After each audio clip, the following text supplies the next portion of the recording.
গৰু মাংস কোনেও খাবও নোৱাৰে, কাটিবও নোৱাৰে, মাৰিবও নোৱাৰে। ধুবুৰী টাউনত কোনেও খাবও নোৱাৰে, কোনেও কাটিবও নোৱাৰে।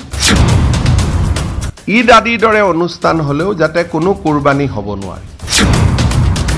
ঈদুল জহাৰ পিছৰ পৰা অসমত কেইটামান জাগাত আমি অশান্তিৰ বীজ সিঁচিবলৈ কৰা প্ৰচেষ্টা আমি দেখিবলৈ পাই আছোঁ। প্ৰথমতে ধুবুৰীৰ পিছত লক্ষীপুৰত, লক্ষীপুৰৰ পিছত লখিমপুৰত আৰু লখিমপুৰৰ পিছত গোৱালপাৰা আৰু এতিয়া হোজাই। ক'ব গ'লে সাম্প্ৰদায়িকভাৱে বা যিমানখিনি জাগাত খুব সেন্সিটিভ জাগা, এই গোটেই স্থানবিলাকতে এনেকুৱা ঘটনা হোৱা দেখা গৈছে। আৰু এই গোটেই ঘটনাবিলাক যেতিয়া আমি চাওঁ তেতিয়াহ'লে আমি দেখা পাওঁ যে য'ত য'ত এনেকুৱা ঘটনা হৈছে তাৰ ওচৰত এনেকুৱা লোকেলিটি আছে যিসমূহ লোকেলিটিত সাধাৰণতে ঈদুল জহাৰ সময়ত গৰু মাংস খোৱাৰ এটা ব্যৱস্থা চলি আছে। আমাৰ যিখন কেটল বিল আছে বা আমাৰ যিখন কেটল আমাৰ প্ৰিজাৰ্ভেশ্যন বিল আছে, সেই বিল অনুসৰি যদি হিন্দু মানুহ থাকে তাৰ 5 কিলোমিটাৰত কোনো মানুহে যদি মন্দিৰ আছে বা আমাৰ নামঘৰ আছে তাৰ 5 কিলোমিটাৰত এই ধৰণৰ মাংস তেওঁলোকে খাব নোৱাৰে। সেইটো আইনী ব্যৱস্থা আছে। কিন্তু ধুবুৰীতে হওক আন জাগাত আপোনালোকে ধুবুৰীত জানে যে গুৰুদ্বাৰা আটাইতকৈ দেশৰ এটা অন্যতম গুৰুদ্বাৰা তাতে আছে আৰু তাত কাষত অজস্ৰ মন্দিৰ তাতে আমি দেখিবলৈ পাওঁ। গতিকে তাৰ within the radius of 5 kilometre এই বস্তুটো সম্পূৰ্ণ নিষেধ কৰা আছে। কিন্তু এইবাৰ ঈদৰ সময়ত বা আগে পিছে এই যিটো প্ৰভিজন, এই প্ৰভিজনটো আমাৰ জিলা প্ৰশাসনসমূহে যি ধৰণে বলবৎ কৰিব লাগিছিল সেই ধৰণে বলবৎ জিলা প্ৰশাসনে কৰা নাছিল। ফলত মানুহো সচেতন নহ'ল। আমি মানুহক যদি সচেতন কৰি ক'লোহেঁতেন যে উইদিন 5 কিলোমিটাৰ্ছ এইবিলাক আপোনালোকে খাব নোৱাৰে, কাটিব নোৱাৰে, হয়তো আজিৰ ঘটনাটো নহ'লহেঁতেন। এতিয়া তেওঁলোকে যিহেতু এই গোটেই ঘটনাটো যদি আপোনালোকে দেখে যে নামঘৰ মন্দিৰৰ 5 কিলোমিটাৰৰ ভিতৰতে হৈ আছে।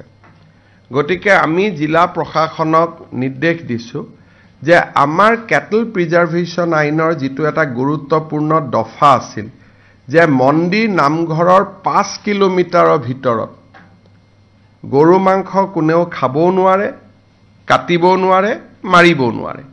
এই যিটো আমাৰ ব্যৱস্থা আছিলে তাক আমি খুব কঠোৰভাৱে বলবৎ কৰিবলৈ জিলা প্ৰশাসনক আমি নিৰ্দেশ দিছোঁ। আৰু 5 কিলোমিটাৰৰ ভিতৰত যদি কোনেও গৰুৰ মাংস নাকাটেও নাখায়ো তেতিয়াহ'লে 5 কিলোমিটাৰ পাৰ কৰি আহি মন্দিৰ বা নামঘৰৰ সন্মুখত এনেকে হাড়মূৰ ৰখাটো সম্ভৱো নহ'ব। সেইকাৰণে আমাৰ যিটো দফা বিভিন্ন কাৰণত আমি খুব শক্তিশালীভাৱে ৰূপায়ণ কৰা নাছিলোঁ, এতিয়া আমি সেই দফাটো শক্তিশালীভাৱে ৰূপায়ণ কৰাৰ বাবে আমি সিদ্ধান্ত লৈছোঁ। আৰু মই ভাবোঁ যে ই এটা গোটেই ব্যৱস্থাটোৰ পাৰ্মানেণ্ট সলিউশ্যন হ'ব পাৰে যে উইদিন 5 কিলোমিটাৰ। উইদিন 5 কিলোমিটাৰ মানে ধুবুৰী টাউনত কোনেও খাব নোৱাৰে, কোনেও কাটিবও নোৱাৰে। ডেট ইজ দ্য বটদ্ৰৱাৰ 5 কিলোমিটাৰত কোনেও খাবও নোৱাৰে, কাটিবও নোৱাৰে। আজি লখিমপুৰতো যিটো ঘটনা হৈছে তাৰ জাষ্ট উইদিন 1 কিলোমিটাৰ এই ঘটনাটো ঘটিছে বা হাড়মূৰ আমি বাজেয়াপ্ত কৰিছোঁ। যদি তাত খাবই নোৱাৰিলেহেঁতেন, কাটিবই নোৱাৰিলেহেঁতেন তেতিয়াহ'লে ঘটনাটো কেতিয়াও নহ'লহেঁতেন।